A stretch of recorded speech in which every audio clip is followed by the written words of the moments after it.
오늘의 말씀은 내 자신을 높이지 말고 하나님만 높이자. 마가복음 1장입니다.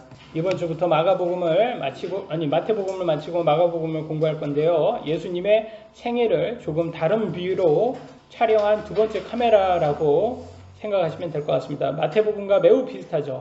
근데 마태복음은 28장으로 이루어졌고 마가복음은 아주 16장, 아주 짧습니다.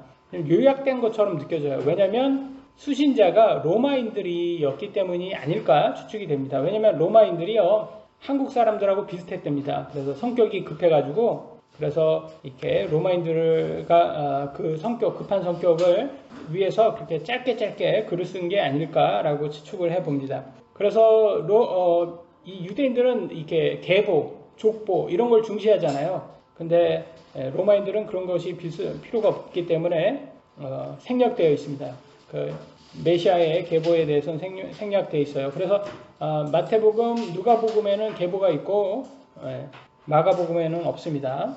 근데 마가의 다른 이름이 있어요. 히브리식 이름으로는 요한이라고도 합니다. 요한이 침례 요한도 있고 사도 요한도 있고 마가 복음을 기록한 요한도 있는 거예요. 얼마나 이름이 복잡해요. 그러니까 이름이 복잡하니까 성경에 이름이 너무 비슷한 사람들이 많다 보니까 헷갈립니다. 그래서 요거 좀 구분을 해야 돼요. 바울과 같이 선교 사역했던 바나바가 있습니다. 바나바가 아주 부자였어요. 그래서 초대교회를 위해서 굉장히 큰 자기 재산을 헌납하고 위로자가 되었죠. 근데 그 사람이 바울을 이제 바울이 능력 있는 것을 보고 바울을 이렇게 세워가지고 바울과 같이 선교 사역을 했습니다. 근데 바울의 조카가 바로 이제 이 마가복음을 기록한 마가입니다. 마가의 어머니 이름은 마리아입니다. 예수님의 어머니도 마리아고 마가의 어머니도 마리아고 그러니까 마리아는 또 다른 아주 굉장히 흔한 이름이죠.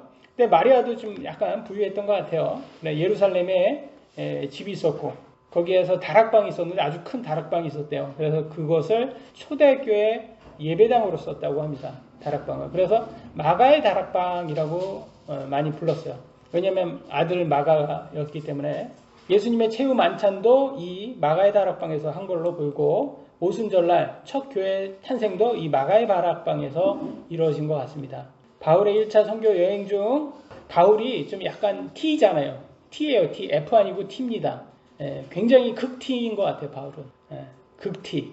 그래가지고 아주 이성적이고 어떻게 보면 좀 쌀쌀 맞아요. 바울이. 저는 별로 바울을 배우고 싶은데 저는 바나바 만약에 내가 교육을 받겠다 그러면 스승을 저는 바나바로 두겠어요. 바울로 두지 않고. 근데 어떻게 해요? 하나님께서 이 바울 서신을 제일 많이 사용하니까 어쩔 수 없이 바울을 쓰긴 하는데 저는 제 스타일은 바나바 스타일이에요. 바울은 아주 극티이기 때문에 욱도 잘했을 것 같아요.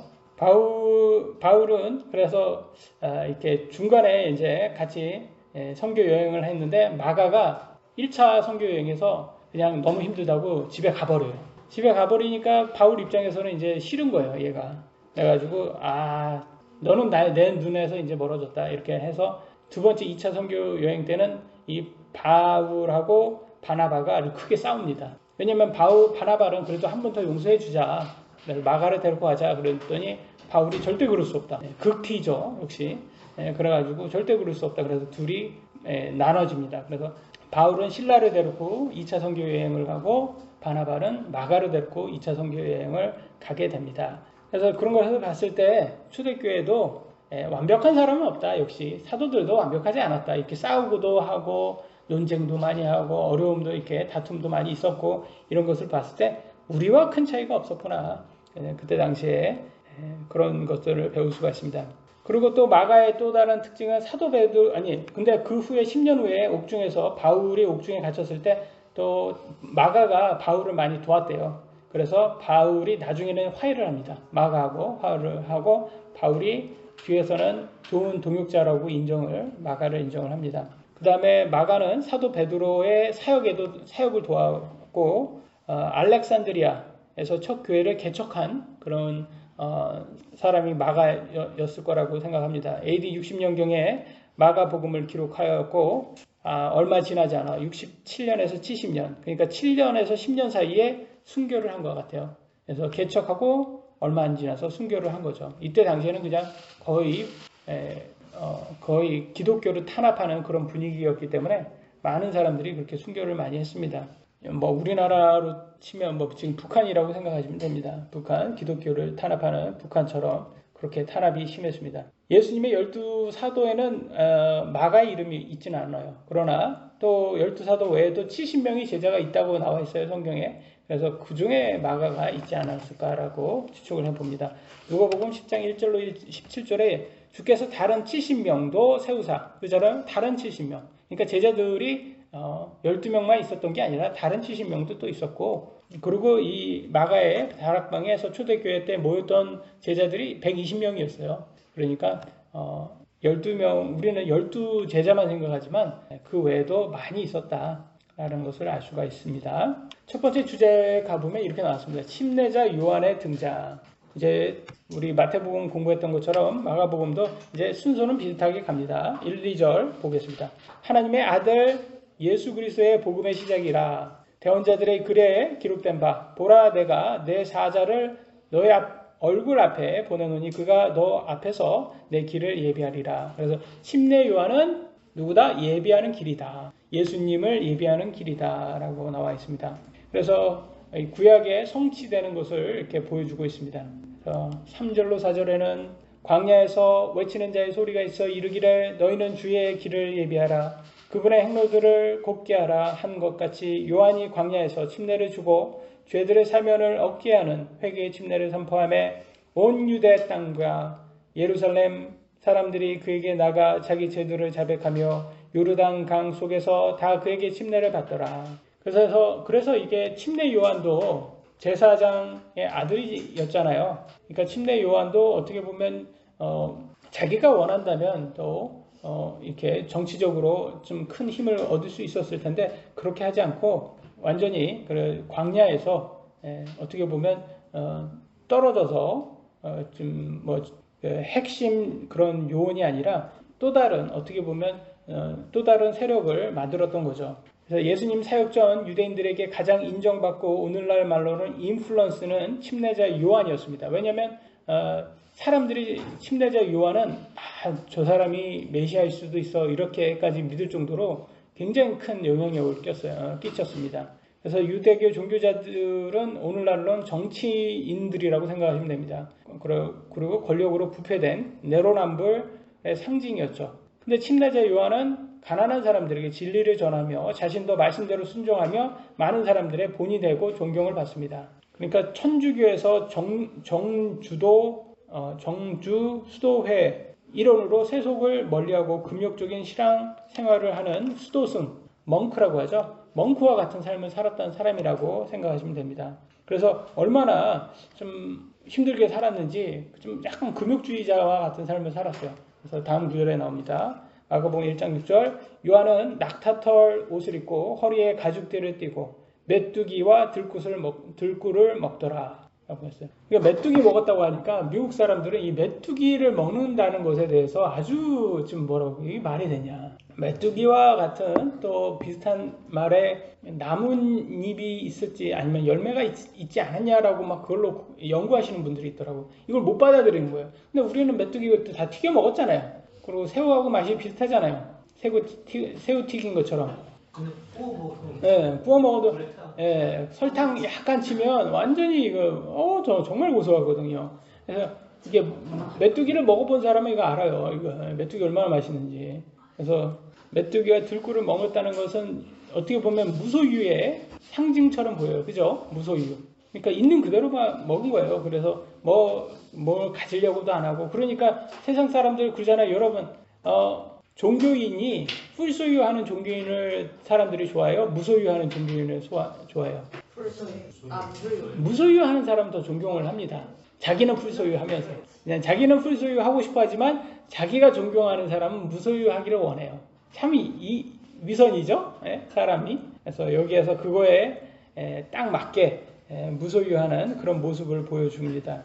근데 저는 믿음이 연약해서, 믿음의 분량이 약해서 저는 이쪽하고는 전혀 거리가 멉니다. 저는 무소유도 아니고 풀소유도 아닌 적정선에서 있는 게 낫다. 내 믿음의 분량을 보면 나는 무소유하면 나는 바로 쿠팡 딜리버리 뛴다.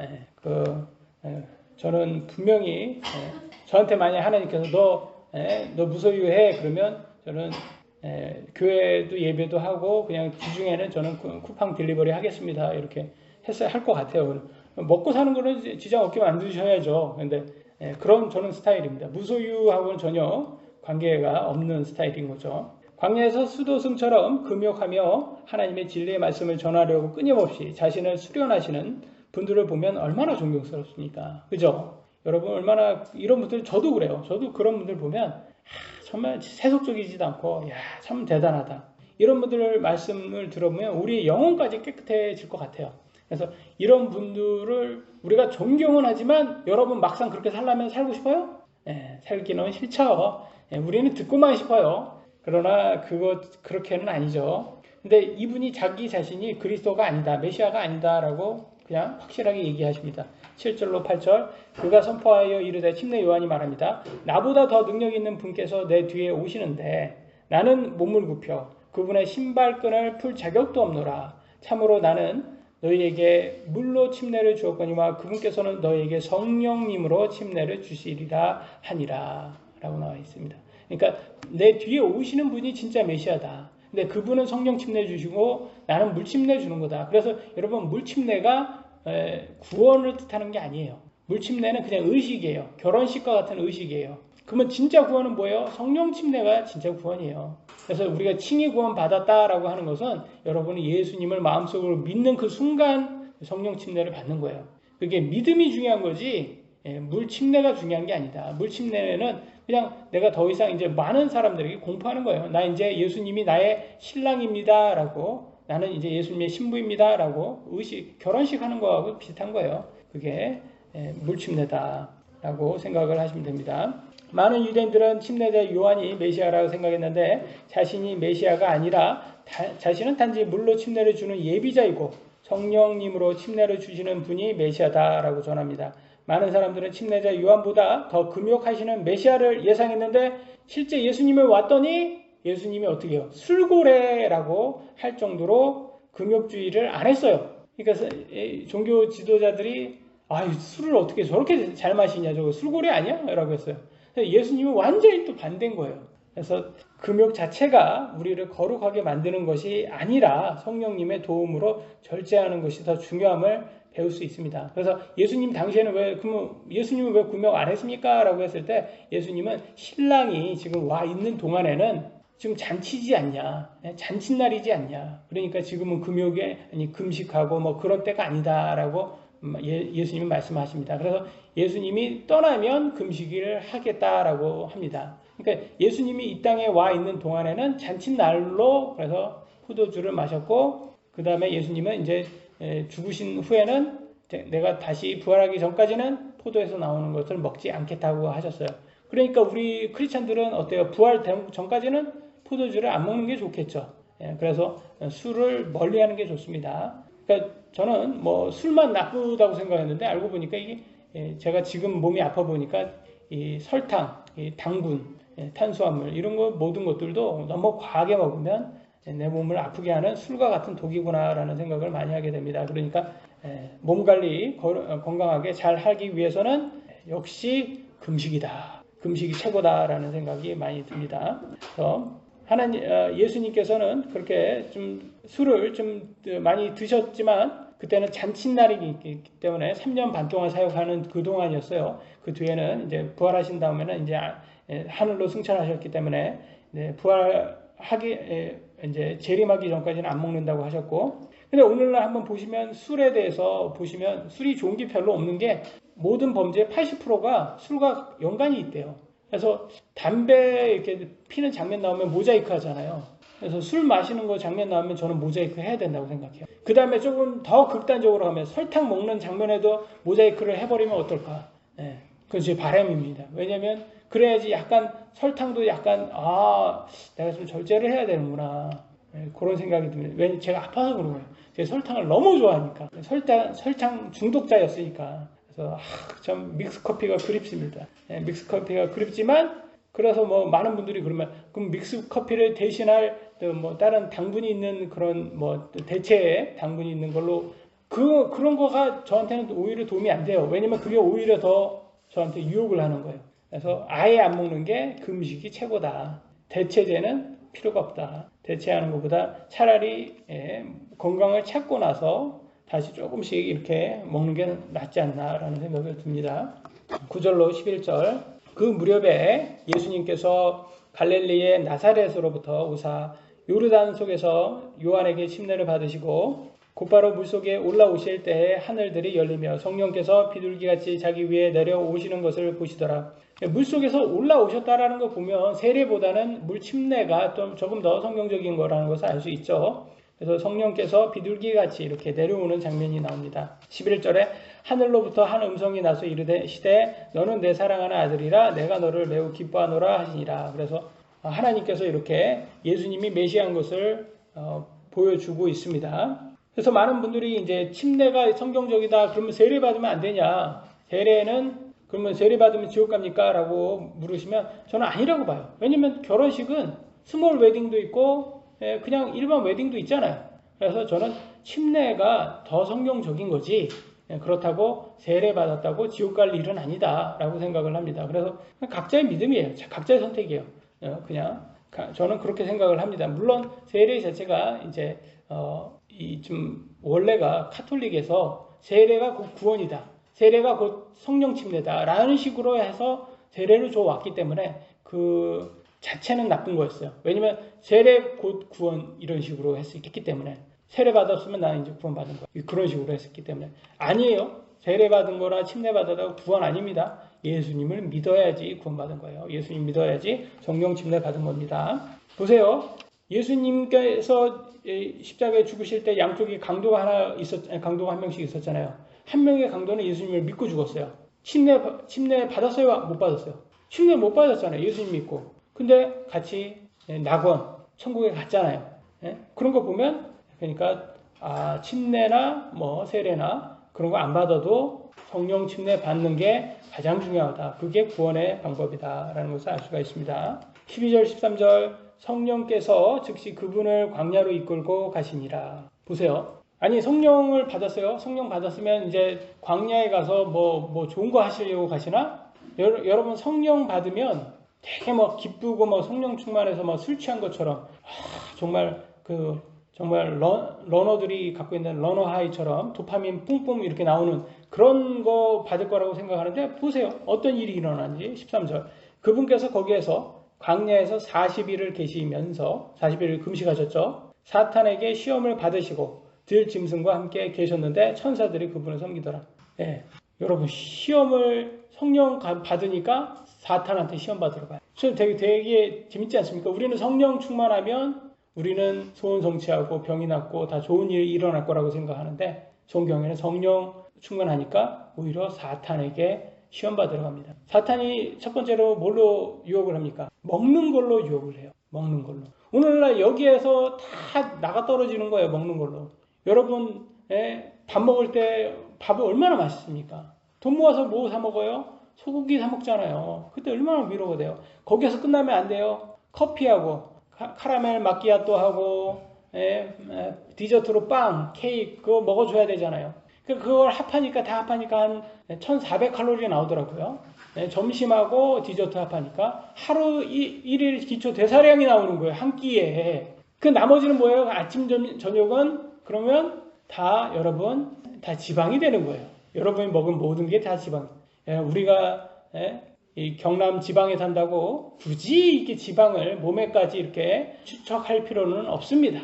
죄송합니다. 제가 이렇게 말도 안 되는 이게 말장난을 해서 그러니까 이렇게 먹는 걸로 시험을 하는구나. 그래서 그래서 여러분 탐식 이런 이것도 사탄이 주는 유혹이다. 그래서 이런 것에 빠지시면 안 돼요. 그래서 가능한 커피도 뭘로 먹어야 돼요? 커피도 설탕이 없는 그냥 블랙커피로 드시고 하루에 한두 잔 그리고 절제하시고 물 위주로 많이 드시고 식사도 웬만하면 금식하실 수 있으면 금식하시고 16시간 저는 매일 16시간 금식을 간헐적 단식이라고 하죠. 그걸 매일 실천하고 있는데 저는 이게 살 빼는데 가장 금식이 가장 좋은 방법이라고 그래요. 생각을 합니다. 금식하셔야 돼요. 금식. 금식해야지 건강 차리려면. 그래서 많은 분들이 금식으로 건강을 많이 찾으십니다. 그래서 하나님께서 그렇게 금식을 강조했던 것 같아요. 먹는 걸로 하고 만약에 병이 왔어요. 병이 왔을 때 두 번째로 뭘 해요? 성전에 올라가서 떨어지라고 합니다. 그럼 자살을 하라는 거예요. 사탄이. 예수님이 성전 꼭대기에 올려놓고 떨어지라고 자꾸 그래요. 제가 아파 보니까 맨날 생각하는 게 자살 충동이에요. 아, 내가 이렇게 아플 거면 내가 죽어버리고 좋겠다. 그냥 이렇게 아프면 내가 죽는 게 더 낫지 않나? 맨날 자살 충동을 줘요. 그래서 사탄이 그러니까 처음에는 먹는 걸로 유혹했다가 두 번째는 자살 충동을 유혹을 합니다. 이것도 안 되면 나중에는 세 번째로 오는 게 뭐예요? 이 세상의 모든 보물, 영광을 보여주면서 내가 너를 부자로 만들게 해주겠다. 너한테 사탄한테 영혼을 팔면 내가 너 부자 만들어주겠다. 오늘날 세상에 그렇게 부자로 만들어서 부자 된 사람들 보면 결국은 뭔지 아세요, 여러분? 여러분이 원하는 부를 얻게 되잖아요. 그러면 뭐가 찾아오는지 아세요? 그러면 권태가 찾아와요. 권태가.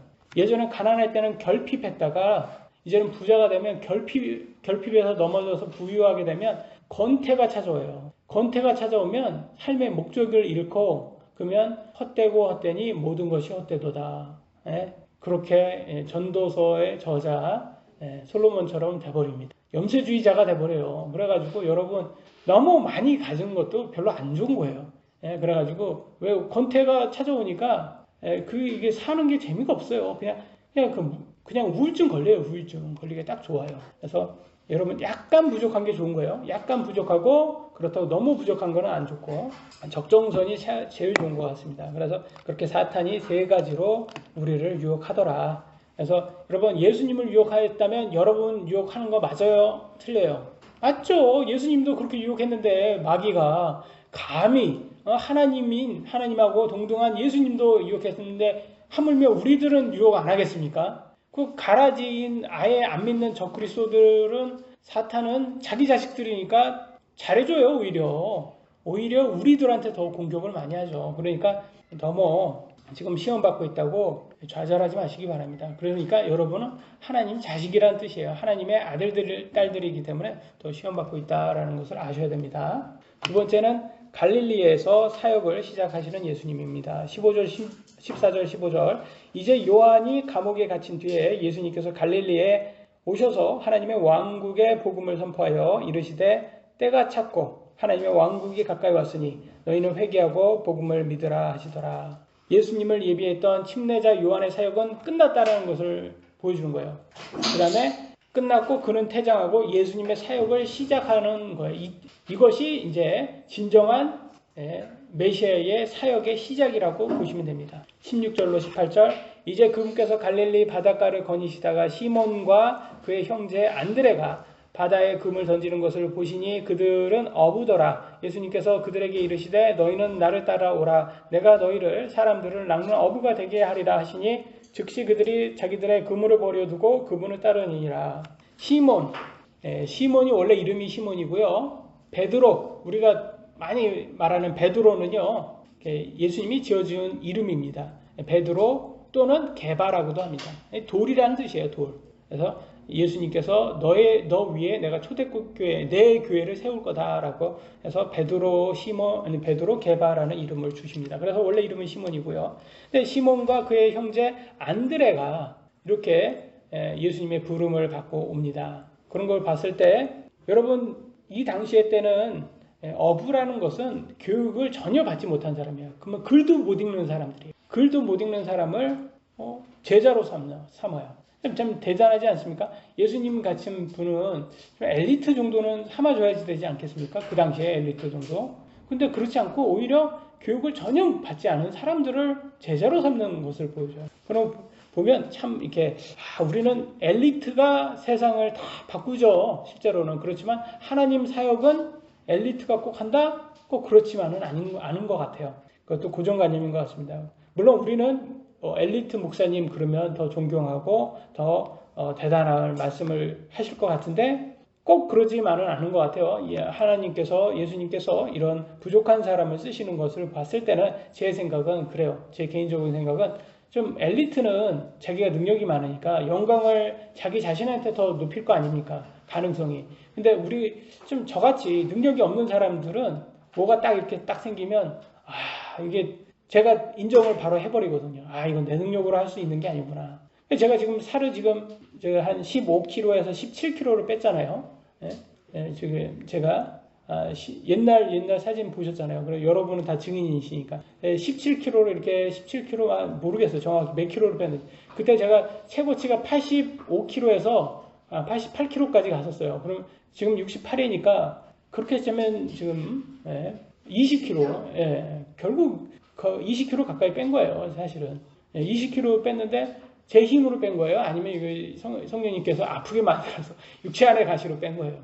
또 후자잖아요. 제 능력으로 못 뺀다니까요. 저는 제가 살 빼고 싶어서 빼는 것도 아니고 저는 설탕을 사랑합니다. 설탕을 사랑하고 카라멜 마키아토 너무 먹고 싶어요. 그런데 그럼에도 불구하고 하나님께서 이렇게 아프게 하니까 요거 아플 바에는 내가 그걸 포기하겠다. 암만 맛있는 것도 내가 요거 아픈 게 너무 아프니까 내 식욕을 내가 다 포기하겠다. 식탐을 내가 다 포기하겠다. 너무 아프니까. 그러니까 하나님께서 하신구나. 그래서 저같이 이렇게 못난 사람을 쓰시는 게 오히려 이게는 역시 이건 분명히 하나님이 하셨구나라는 것을 확실하게 보여주시기 위해서 하나님께서 이렇게 좀 약간 부족한 사람 쓰신 게 아닌가 생각이 듭니다. 19절 20절 그분께서 거기서 조금 더 가시다가 세베대의 아들 아버지 이름이 세베대예요. 야고보와 그의 형제 요한을 보셨는데 그들도 배에서 자기들의 그물을 고치고 있더라. 즉시 그분께서 그들을 부르시니 그들이 자기들의 아버지 세베대를 품꾼들과 함께 배에 남겨두고 그분을 따라가니라. 그러니까 자기의 생업을 버리고 예수님을 따를 정도면 그러니까 엄청난 믿음을 가진 사람들이었잖아요. 그래서 예수님의 핵심 제자 3명이 베드로, 아까 말한 시몬이죠. 베드로, 야고보, 요한 이 3명이 핵심 제자입니다. 근데 다 어부고 교육을 못 받은 사람들. 그러니까 세상 사람들 보기에는 이게 예수님이 능력 많은 사람을 쓰실 거라고 생각하지만 실제로는 그렇지 않고 오히려 생업도 버리고 하나님께 헌신한 사람을 더 쓰시는구나 라는 것을 볼 수가 있습니다. 물질주의에 사는 우리들은 여러분 헌신하는 게 물질을 버리고 하나님께 헌신하는 게 이게 쉽지 않아요. 여러분 우리는 풀소유를 원하지 무소유를 원하지 않습니다. 눈에 보이는 물질에 너무 현혹되어 우리는 영원한 것의 가치를 잘 모르기 때문입니다. 우리는 영원히 사는 존재가 아니죠. 아무리 많은 물질도 결국 죽음 앞에는 헛되고 허무하고 공허합니다. 그러지 않습니까? 여러분 한번 생각 한번 해보세요. 여러분이 로또에 1등 당첨되고 저기 주식해서 대박 나고 코인 해가지고 대박 났어요. 그리고 무슨 루비똥이라든지 베르사체인가 좋은 거 다 누렸어요. 결국 다 보면 인생의 자랑이에요. 인생의 자랑. 그래봤자 7, 80년밖에 못 살아요. 그럼 그렇게 해서 많은 사람들에게 막 영광을 받았다 하더라도 결국 죽음 앞에서는 내가 가진 게 아무 소용이 없었다. 내가 가진 게 내 죽음 앞에서는 나를 조금도 도와주지 못하는구나. 그래서 여러분 영원한 것의 가치를 깨달을 수 있어야 됩니다. 그래야지 우리가 지혜롭게 하나님 말씀을 순종하고 사는 게 그게 무엇보다 가장 중요하구나 라는 걸 깨닫게 됩니다. 21절 22절 그들이 가버나움에 들어가니라. 즉시 안식일에 그분께서 회당에 들어가 가르치심에 그들이 그분의 교리에 깜짝 놀라니 이는 그분께서 권위를 가진 자로서 그들을 가르치시고 서기관들과 같이 하지 아니하셨기 때문이더라. 여러분 권위를 가졌다라면 여러분 권위는 어떻게 가질 수가 있어요? 권위는 말과 행동이 같아야지 가질 수 있는 거예요. 말만 하면 위선이에요. 행하지 않고. 근데 권위는 말만 아니라 행함도 같이 가졌기 때문에 권위를 갖는 거예요. 그잖아요. 아버지가 담배 피면서 아들한테 야 너는 커서 담배 피지 마. 이게 권위가 있어요? 없어요? 없어요. 자기는 술 마시면서 야 너는 커서 술 마시지 마. 권위가 없어요. 자기는 공부 안 했으면서 아이들한테 야 너 공부 열심히 해. 아버지처럼 되지 말고. 권위가 없어요. 자기는 노력하지 않아. 자기가 공부 안 해서 지금 고생을 하니까 지금 열심히 일을 하면서 그렇게 얘기하는 그거는 권위가 있어요. 왜냐면 실천하잖아요. 뒤늦게 후회하고 실천하잖아요. 그래서 많은 아버지들이 지금 그렇게 하고 있는 거니까 여러분 자녀들은 존경해야 돼요. 아버지들. 왜냐면 지금 고생하잖아요. 열심히 그전에는 공부 열심히 안 하셔서 지금은 힘들게 일하시잖아요. 그러니까 지금 하니까 그러면 그건 권위가 있는 거예요. 그러니까 그런 부모님을 존경하고 여러분을 위해서 하는 거니까 그분들의 말씀을 잘 들어고 순종해야 됩니다. 그래서 저는 이렇게 행함이 꼭 있어야 된다라는 생각이 듭니다. 행함 없으면 정말 이렇게 듣기만 하고 행함이 없으면 모래 위에 성을 짓는 사람하고 같다고 나와 있어요. 성경에. 여러분 모래 위에 성을 지면 어떻게 해요? 비바람이 몰아치고 그러면 그 성은 그냥 무너지는, 그 집은 그냥 무너지는 거예요. 그러면 여러분 신앙생활도 마찬가지예요. 여러분 신앙생활 잘 하시다가 그냥 다시 믿음 버리고 세상으로 돌아가시는 분들 왜 그래요? 그분들이 듣기는 들었어도 행함이 없었기 때문에 그래요. 그러니까 그분들이 그렇게 믿음이 연약하게 되는 거에 행함이 없기 때문이다. 그래서 우리는 듣기만 하지 말고 하나님 말씀 듣기만 하지 말고 행함도 같이 가져야 된다는 것을 배울 수가 있습니다. 23절 24절 그들의 회당에 부정한 영이 들린 사람이 있었는데 그가 소리를 지르며 이르되 나사렛 예수님이여 우리를 홀로 두소서 우리가 당신과 무슨 상관이 있나이까 우리를 멸하려 오셨나이까 나는 당신이 누구신 줄 아노니 하나님의 거룩하신 이신이다 하매. 보세요. 부정한 영이 우리를 멸하러 오셨나이까? 라고 묻잖아요. 그러니까 자기 운명을 아는 거예요? 모르는 거예요? 알고 있는 거예요. 부정한 영도 아는 거예요. 내가 결국 끝에는 내가 불호수에 던져지는 그런 운명을 가졌구나 라는 걸 아는 거예요. 그래서 여러분 타락천사들, 이 부정한 영, 마귀, 사탄은 운명이 이미 정해진 거예요. 얘네는 회개를 할 수가 없어요. 회개 아무리 해도 얘네는 불호수의 운명에서 정해졌기 때문에 얘네는 갈 수가 없어요. 근데 우리만 갈 수가 있는 거예요. 우리만 회개할 수 있고 인간만 가능한 거예요, 여러분. 인간만 회개하고 천국에 갈 수 있고 불호수를 피할 수가 있는 거예요. 그러니까 얼마나 대단한 겁니까? 우리가 지금 가진 게. 그리고 이 부정한 영도 영이기 때문에 성령님이 눈에 보입니다. 영은 영을 볼 수가 있는 거죠. 우리는 영을 볼 수 없지만 이렇게 빙의를 통해서 우리는 사람을 통해서 귀신 씌운 거를 보는 거지 사실 영은 영끼리 이렇게 보기 때문에 성령님을 볼 수 있기 때문에 부인할 수가 없는 거예요. 그들은. 그러니까 예수님 보자마자 성령님 보고 하나님의 아들이시구나 다 아는 거예요. 그래서 이렇게 고백을 하는 거죠. 그래서 영은 얘네들은 어쩔 수 없구나. 지옥 갈 운명이구나. 그러나 우리는 영을 보지 못하는 인간은 아직 회심할 기회가 있는 거예요. 그러니까 우리는 회심한 사람들이고 앞으로 회심한 더 주위의 사람들에게 회심할 수 있도록 도와주어야 합니다. 25, 27절 예수님께서 그를 꾸짖어 이르시되 잠잠하고 그에게서 나오라 하시니 그 부정한 영이 그 사람을 쥐어뜯고 큰 소리를 지르며 그에게 나오므로 그들이 다 놀라며 자기들끼리 물어 이르되 이것이 무슨 일이냐 이것이 무슨 새로운 교리냐 그가 권위를 가지고 심지어 부정한 영들에게 명령하니 그들이 그에게 순종하시는도다 하더라 하고 예수님은 말만 하시지 않고 이렇게 실천하는 모습을 보여주십니다. 마귀 쫓는 능력은 12사도와 70인 제자들 아까 말했던 70인 제자들에게도 다 주셨어요. 근데 좀 오늘날 우리들은 좀 약간 억울해요. 왜 우리들은 안 주셨을까? 근데 이들은 없었던 게 우리는 있어요. 뭘까요? 이들은 없는 게 이 당시 때는 없는 게 우리는 있어요. 지금 성령님은 이때도 있었고 아니 이 제자들 사도들도 오순절 성령 받은 다음에도 마귀 쫓고 병을 고쳤어요. 그때도 했었다니까요. 그때도 다 했었고 근데 지금은 우리는 이렇게 예수님 믿고 그러면 방언도 바로 나오고 그냥 마귀 쫓고 병도 고침이 있어야 되는데 그렇죠. 성경이죠. 이때는 성경이 완성되지 않았어요. 이때는 사도들이 다 살아있는 동안은 성경이 완성되지 않았어요. 사도들이 다 죽은 다음에 성경이 완성된 거예요. 그래서 AD 90년 요한계시록 요한은 마지막으로 성경이 완성된 후에는 모든 것이 다 끝났다라고 보시는 분들이 많아요. 물론 간혹 그럼에도 믿음 좋으신 분들이 이렇게 치료도 하시고 기도로서 이렇게 병 고치는데 근데 그런 것들은 많이 줄었다. 이때 당시에 비해서. 그래서 제가 생각할 때는 그래요. 이것도 하나의 도구예요. 왜냐면 예수님께서 병 고치고 마귀 쫓고 이렇게 했다고 많은 사람들이 그리고 4,000명, 5,000명, 4,000명을 빵으로 먹였잖아요. 근데 그 사람들이 다 믿음의 사람들이 되었어요? 아니잖아요. 실제는 오순절날 초대교회 때 모인 사람은 120명밖에 없었다니까요. 제자들이. 그럼 그 수천 명 다 기적 본 사람 다 어디가 있어요? 수천 명만 있겠어요? 수만 명들 다 어디가 있어요? 그러니까 꼭 그걸 봤다고 그게 꼭 믿음이 되는 건 아니다. 여러분 경험을 했다고 그게 영원하게 갈 수도 있고 가지 않을 수도 있는 거예요. 그래서 물론 사소한 경험이고 개인적인 경험인데 그 경험도 좋습니다. 그 경험이 굉장히 좋고 그 경험 각 개인의 하나님께서 주신 경험에 대해 감사하시고 그걸 따르는 건 좋은데 근데 모든 사람이 같은 경험을 하는 건 아니다. 오늘날은 다 각자 다르게 해주시는 것을 알 수가 있습니다.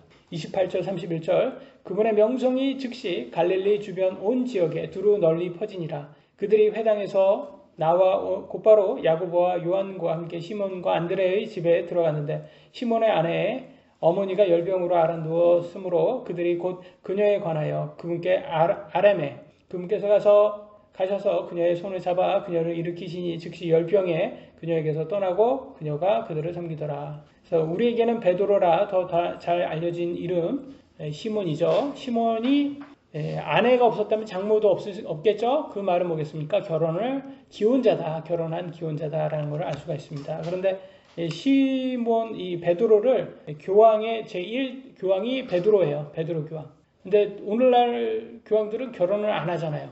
뭐 물론 여러 가지 설이 있어요. 뭐 그래서 왜냐면 결혼을 해서 자식이 있으면 뭐 세습죄가 되기 때문에 뭐 그래서 못하게 만들었다라고 하지만 또 성경엔 또 이렇게도 말을 하고 있습니다. 결혼 못하게 하는 것은 그건 잘못됐다. 디모데전서 4장 3절 이들이 혼인을 금한대요. 음식물을 삼가라고 명령할 터이나 음식물을 하나님께서 창조하사 진리를 믿고 아는 자들이 감사함으로 받게 하셨느니라. 그래서 혼인하지 말라, 고기 먹지 말라, 뭐 이런 것들.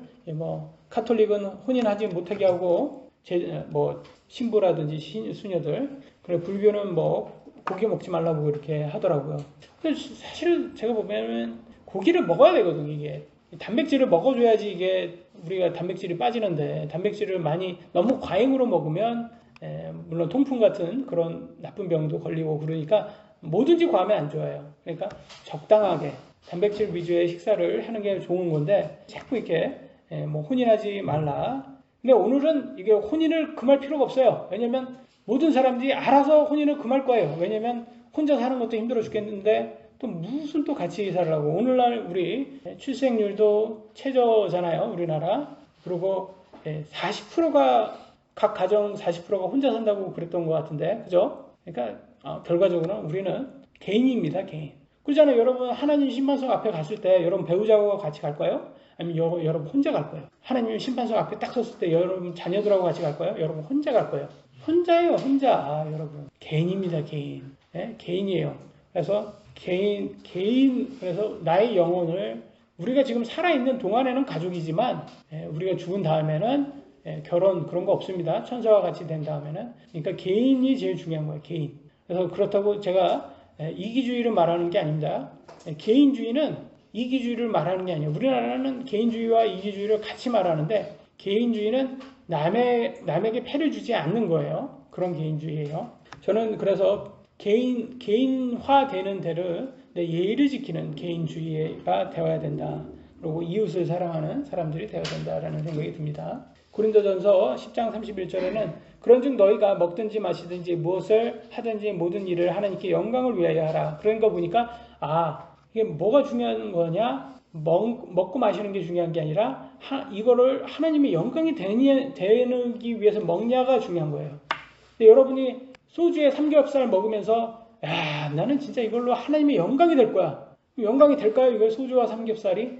아마 누구도 영광이라고 보지 않을 거예요. 그러니까 그렇게 구분을 할 수가 있겠죠. 마지막입니다. 세 번째, 많은 사람들을 고치시는 예수님. 32절 34절 날이 저물어 해가 질 때 그들이 병든 모든 자들과 마귀 들린 자들을 그분께 데려오니 온 도시가 함께 문 앞에 모였더라. 그분께서 갖가지 질병으로 앓은 많은 자들을 고치시고 많은 마귀들을 내쫓으시되 마귀들이 자기를 알므로 그들이 말하는 것을 허락하지 아니하시니라. 예수님께서 처음에 질병 치료로 복음을 전했잖아요. 그게 무슨 복음이에요? 그러니까 의료 선교예요. 이게 의료 선교. 그러니까 우리나라도 옛날에 서양에서 선교사 올 때 어떤 선교를 했어요? 의료 선교를 한 거예요. 같은 맥락이란 거예요. 의료 선교. 의료 선교로 많은 복음의 씨앗을 뿌려서 오늘날 뭐 대학이라든지 병원들 보면 다 보면 뭐예요? 그 성경적인 그런 이름이 맞잖아요. 그래서 다 이런 이유 때문에 의료 선교를 한 거다. 그래서 우리 모두가 의사처럼 그런 재능은 없지만 각각 받은 은사들을 가지고 우리는 교회를 섬겨야 된다. 그래서 섬긴다라는 게 영어로 어떻게 말하는 거예요? 섬긴다. 서비스잖아요. 그게 바로 예배예요. 나는 예배하러 간다라는 것은 나를 섬기러 간다라는 뜻이에요. 근데 많은 사람들이 예배하러 간다 그러면서 섬김을 받으려고 간단 말이에요. 그건 예배가 아닌 거죠. 섬기려고 가야지 그게 예배지. 섬김을 받으려는 사람들은 어떤 사람들이냐면 이런 거예요. 데살로니가 후서 3장 11절로 12절 우리가 들으니 너희 가운데 질서 없이 걸으며 전혀 일하지 아니하고 참견하기만 좋아하는 자들이 더러 있다 하는도다. 이제 그러한 자들에게 우리가 주 예수 그리스도를 힘입어 우리가 명령하며 건면하노니 그들은 조용히 일하고 자기 빵을 먹을지니라. 일은 하지 않고 참견하고 하는 거 좋아하는 사람들이 꼭 있어요. 꼭 교회에서 그런 사람들이 있어요. 감사하게도 우리 교회는 없지만 그런 사람이 없지만 큰 교회에서는 그런 사람이 꼭 있다니까요. 자기는 일은 안 해요. 그래서 그런 사람들은 오히려 좀 어떻게 보면 영적으로 아기와 같다. 우유 달라고 떼쓰는 아이와 같다. 그래서 빨리 시간이 지나니까 영적으로 성장해야 돼요. 그러려면 뭐예요? 하나님 말씀 읽어야 돼요. 그런데 뭐 10년, 20년, 30년 그렇게 신앙생활했는데 성경을 한 번도 안 읽는 사람들이 많아요. 잘못된 거죠. 그러니까 영적으로 성장을 못하는 사람들이 많습니다. 마태복음 4장 4절 그분께서 응답하여 이르시되 기록된 바 사람이 빵으로만 살 것이 아니요 하나님 입에서 나오는 모든 말씀으로 살 것이라 하였느니라 하시더라. 여러분 육은 뭘로 살아요? 빵으로 살아요. 그럼 영은 뭘로 살아요? 영. 여러분 영은 하나님 말씀으로 사는 거예요. 하나님 말씀을 잊지 않는다는 거는 여러분 영을 죽이는 거예요. 영양실조로 죽이는 거예요.